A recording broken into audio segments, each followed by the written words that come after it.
And so to the other major story of the day. US President Joe Biden has now arrived in Israel for his high-stakes visit to Tel Aviv, the West Bank and then Saudi Arabia.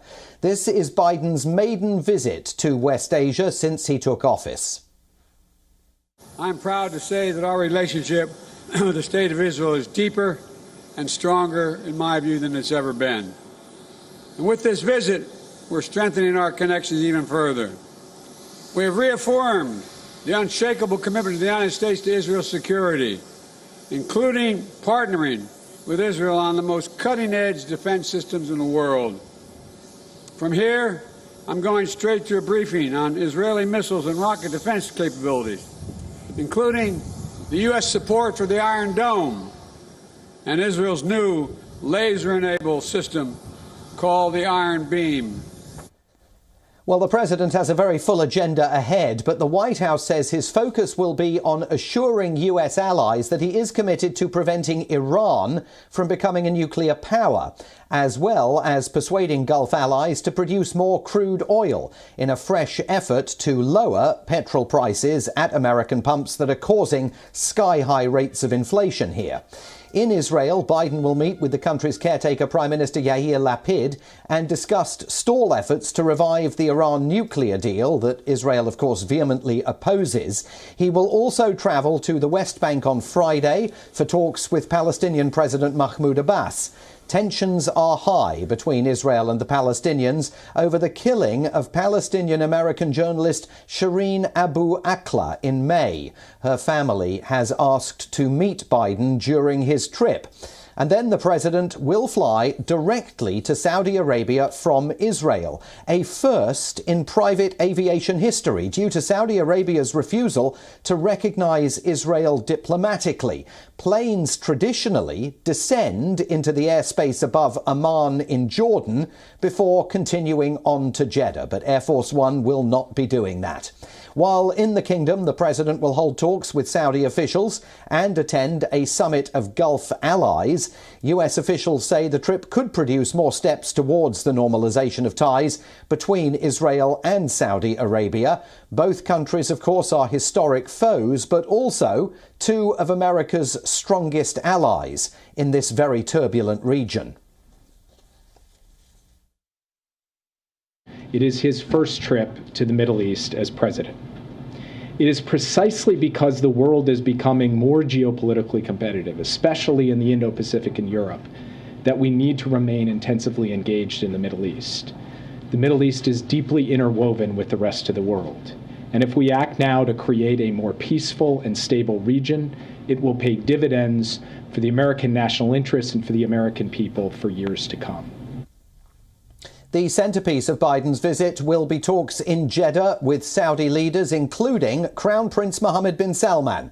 That meeting has already generated enormous controversy here in the US after American intelligence agencies concluded the Crown Prince orchestrated the murder and dismemberment of Saudi-American journalist Jamal Khashoggi in the kingdom's consulate in Istanbul in 2018.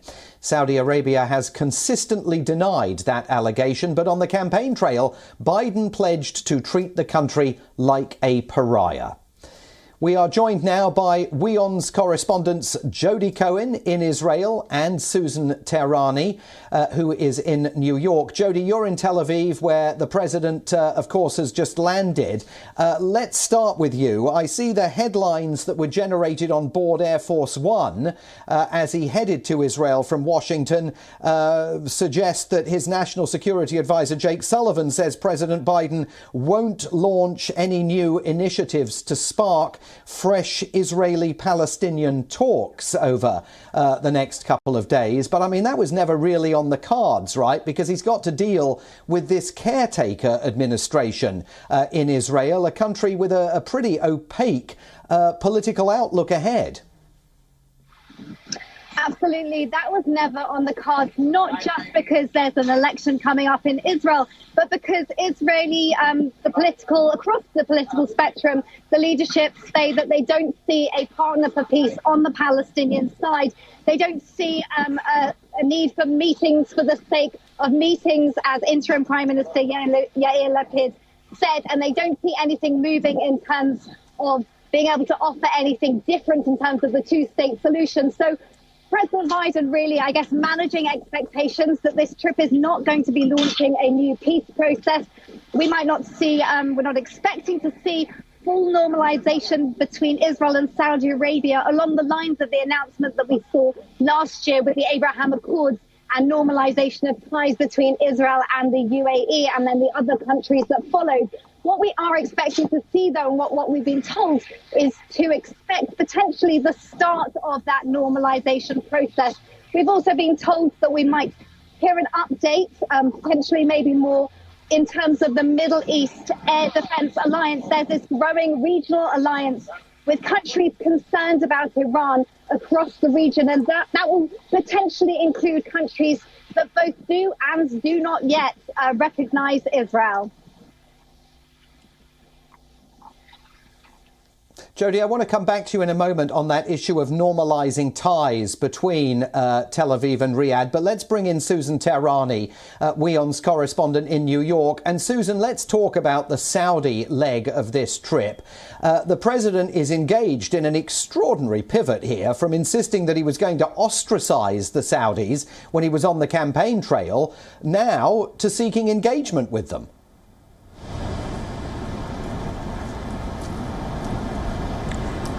Right. And, you know, starting this trip with this kind of atmosphere really has put the president in an awkward situation, considering the fact that he has sort of tried to distance himself from those comments on the one hand, and on the other hand, really not being clear not only with the Saudis on why he's going to Saudi Arabia on the one hand, and not being honest and straightforward with the American people either, even with that op-ed that he penned in the Washington Post. It's important to note that as the president arrived in Israel, we got news here that inflation is at a 41% high now. That was the headline, 9.1% year in June. That's higher than Wall Street expected. Wall Street was hovering over something around 8.9%. This is extremely important right now and is going to really dominate his talks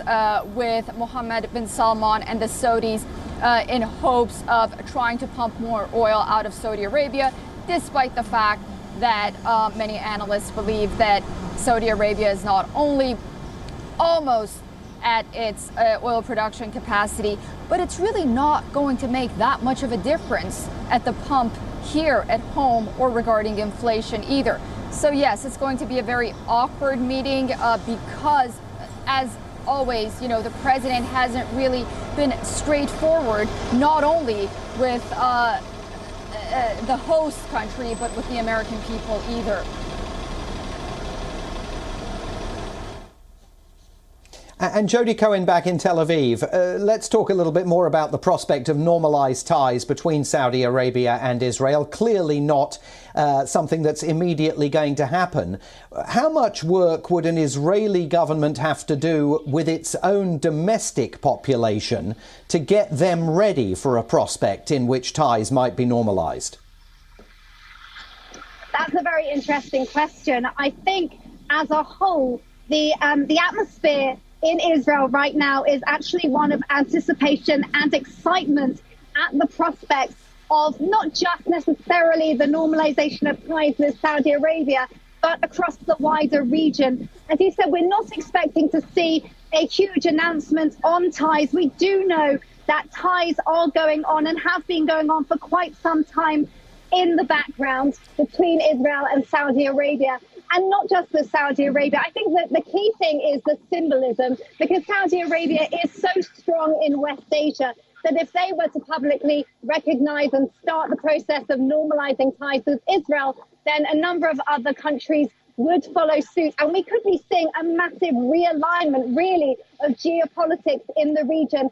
And the prompt behind all this has been, of course, the security concerns, the concerns with Iran, with the fact that they now are believed to have enough enriched uranium for a nuclear bomb. And the key priority now will be to try and prevent Iran from having the ability to place a nuclear bomb on a missile. And as President Biden said in his speech, when you've got strong US and Israel relations, and he talked about the fact that they've been going on for generations now, from decades after decades. He's known every single prime minister here since the 1970s. But when you've got those strong relations between Israel and the United States, he believes that that is for the good of mankind. And we've also just heard today that there's been an announcement of a strategic partnership in the field of advanced technology between Israel and the United States.